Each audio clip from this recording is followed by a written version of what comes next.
אנחנו נמצאים בערב ההילולה של רחל אמנו. נכון? מוצאי. נכון? ההילולה של רחל אמנו, מנעי קולך מבכי ועינייך מדמעה, נמצאים בזמנים מאוד מאוד קשים לכלל ישראל. זה לא זמנים שהם פשוטים. זה זמנים שכל אחד מאיתנו צריך להגיד לעצמו בשלי הרעה הזאת. דיינו, יש לי איזו שותפות מסוימת למעשה החמור שקרה פה בארץ ישראל, שנהרגו מאות אנשים, נשחטו ממש על קדושת השם, על עצם העובדה שהם יהודים. זה היה חמור מאוד, וכל אחד להרגיש שזה בשלו נעשה הדבר. אני רק אומר במאמר מוסגר, זה דבר שהוא לא קשור לזה. אני אומר את זה תמיד לעצמי. אני זוכר פעם כשהייתי נער, שם איזה מחבל מקרר מלא בפצצות בירושלים, במרכז העיר. מקרר, והתפוצץ המקרר, ומתו, אנשים הרבה מתו שם.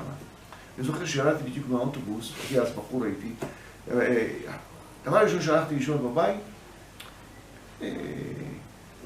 האם מישהו מבני הבית היה בדיוק באותו שעה ושמה? אף אחד לא היה. כל כך לי שמחה. איזה רוגע, היה לי איזה רוגע. רוגע טבעי היה. אמרתי, ברוך השם, זה לא מהמשפחה שלי. אחרי שעה כבר שכחתי מכל המאורע, וכבר זה לא נגע אליי. לימים, נרצחה אחותי בפיגוע חבלני. קריית יובל. אחד מארבע אנשים שנרצחו, זו הייתה אחותי.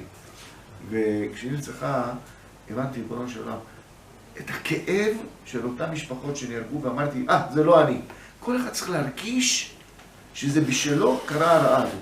יש לו שותפות לצער ולכאב של כלל ישראל, ולא משנה מי הם, שסבלו את הכאב העצום הזה, את הצער הגדול הזה של הפוגרום שעשו הישמעאלים.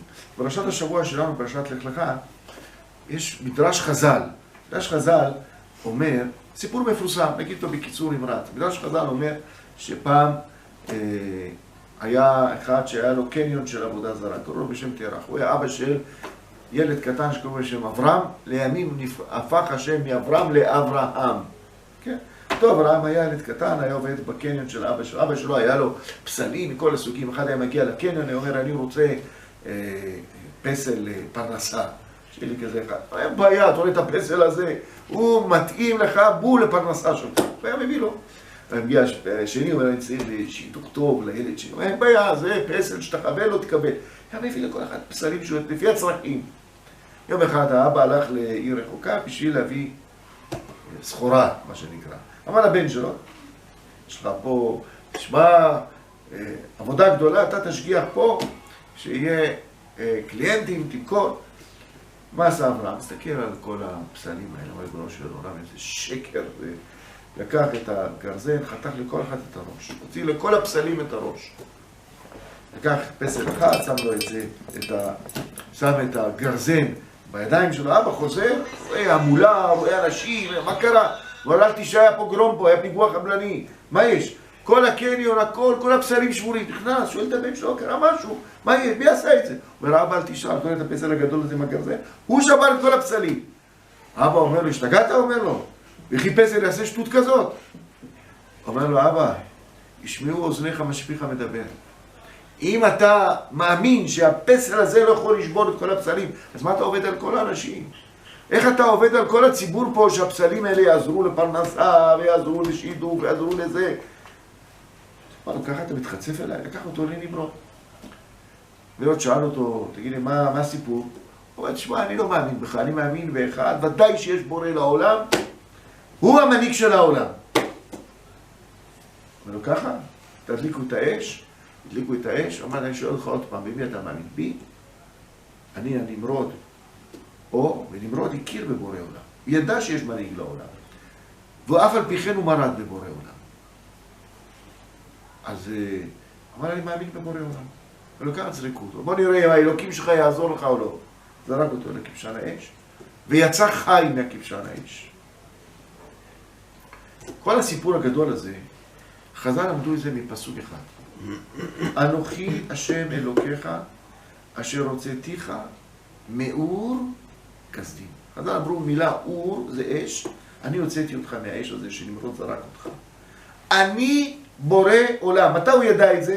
עשרות שנים אחרי. הסיפור הזה, לפי מה שמקובל אצלנו, זה היה כשאברהם אבינו היה בן 3. ילד בן 3. הוא מתגלה לו הבורא שנים, עשרות שנים אחרי. כל השנים האלה הוא בתחושה שהאח שלו הקטן, שגם הוא נשרף על האש, והוא נשרף. הוא עדיין מאמין שיש מנהיג לעולם. אין התחזות, אין גילוי השכינה, אין כלום, שמי השם לא נודעתי להם. אף אחד לא מכיר מי זה הבורא. נמרוד מכיר, מורד בהשם. אבל אברהם, הוא על פי השכל מבין שלא יכול להיות שאין מנהיג בעולם. לא יכול להיות דבר כזה. כשם שהבגד מעיד שיש חייב שתפר אותו, והבית מעיד שיש בנאי שבנה אותו, הוא מאמין שלעולם יש מנהיג שבנה אותו. לא יכול להיות. לא יכול להיות דבר כזה שנוצר מכלום. מישהו יצר את העולם הזה. מדי משוכלל, מדי חכם, שיווצר מאיזה פיצוץ סתמי. בכל זאת, התורה כותבת את כל הסיפור הזה בפסוק אחד.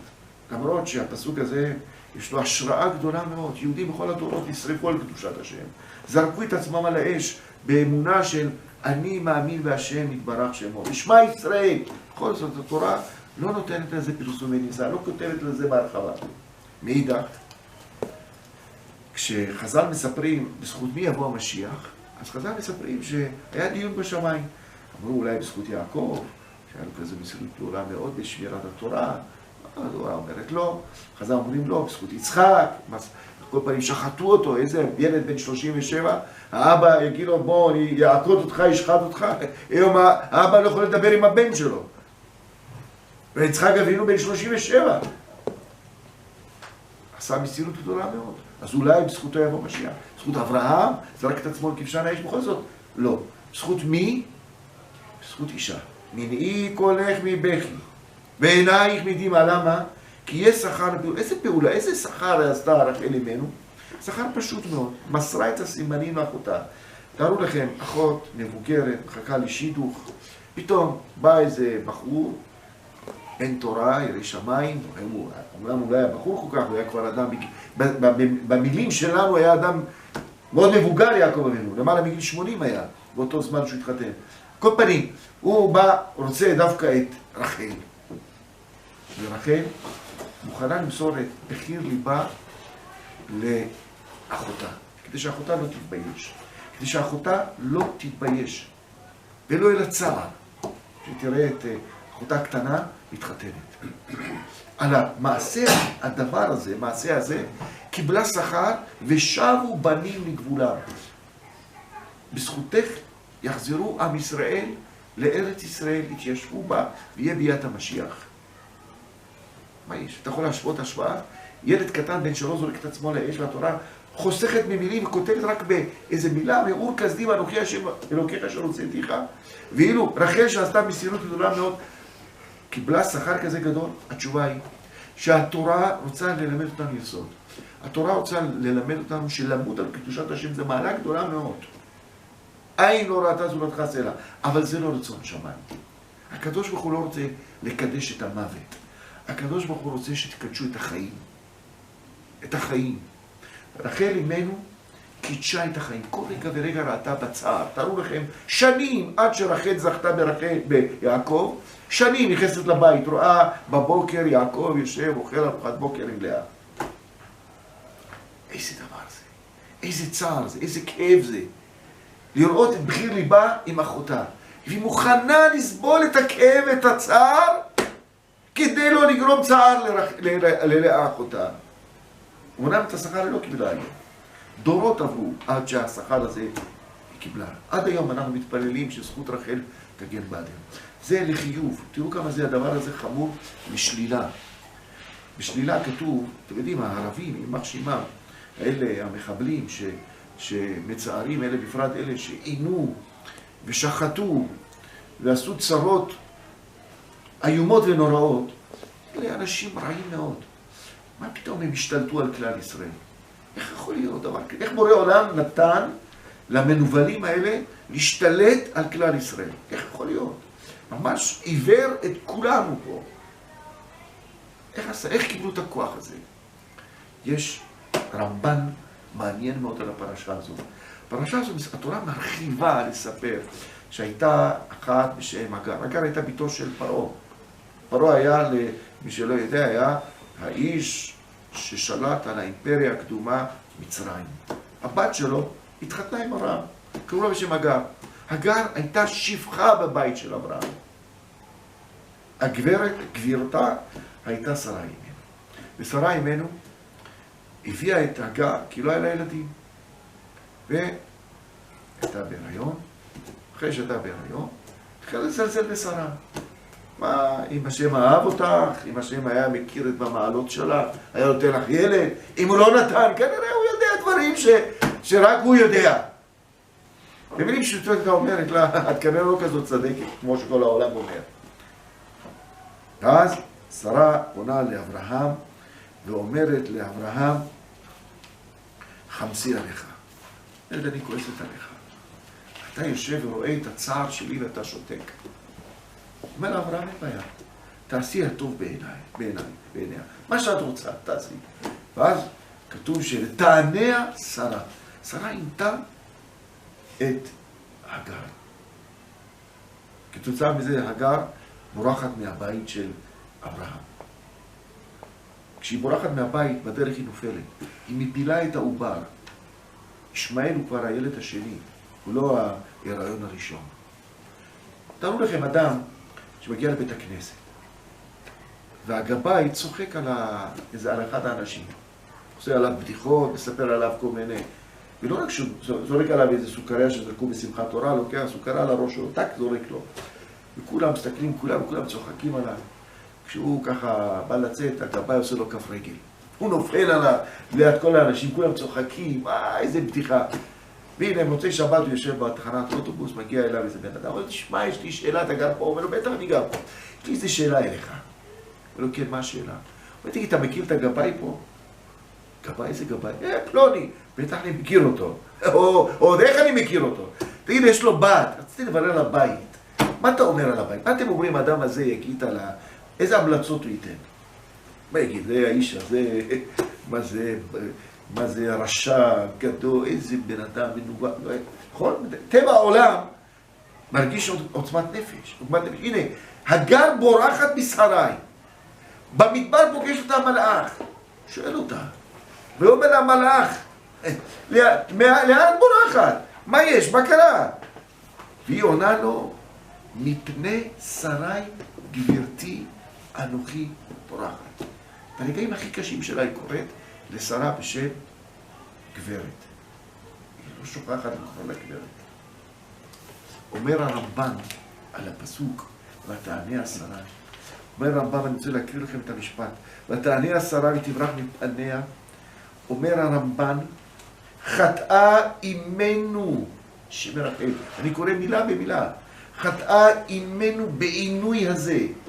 וגם אברהם בהניחו לעשות כן. ושמע השם אל אוניה של מי? של הגר. ונתן לה שיהיה פרא אדם לענות זרע אברהם ושרה בכל מיני עינויים. הרמב"ן כותב את זה. זאת אומרת, הגר קיבלה כוח שהילדים שלה, הצאצאים שלה, יענו את ישראל כשלא ישמרו תורה ומצוות. כוח הזה של לגרום לשני צער וכאב, יש לו השלכות, אולי לא למראית העין עכשיו, אבל יכולה להשפיע לדורות. ולכן אנחנו מתפללים להשם דווקא בעילולה של רחל ואימנו. מבקשים, ריבונו שלם בזכות רחל אימנו. למה? כדי להכניע את הכוח הזה של הגר של ישמעאל, שהיה לו את הכוח הזה של ותענה שרה, אז כנגד הכוח הזה של ישמעאל, שקיבל את הכוח הזה מאמא שלו הגר, אנחנו אומרים ריבונו שלם, הייתה אישה אחת שקידשה את החיים. היא סבלה בעידוי גדול, יום יום, שעה שעה, ומסרה את הסימנים לאחותה. זכות רחל אימנו. זו שהייתה מוכנה לסבול כדי לא לבייש את לאה, היא תכניע את הכוח של ישמעאל. היא תעניש את כוח של ישמעאל. ואני אסיים בדבר אחד אחרון. בשבוע הבא נלמד שבסדום עמורה, בורא עולם הפך את כל סדום עמורה, בגלל שהייתה אישה אחת. חז"ל תולים מדברים שזו הייתה ביתו של לוט, ששמו אותה על הגת ומרחו אותה בדבש. ודבורים עקצו אותה עד שהיא מתה. כצעקתה באה אליי. כמה צדיקות כאלה, כמה נשמות יהודיות כאלה, כמה אנשים שמרחו אותם בנפט ושרפו אותם. אם על אחת בורא עולם הפך את העולם, הפך את סדום ועמורה, בוודאי ובוודאי שעל כל העינוי הגדול שעשו בני ישמעאל, כלל ישראל, בפרעות האלה של תשפ"ד, בורא עולם יעניש אותם על אחת כמה וכמה. תודה רבה לכם.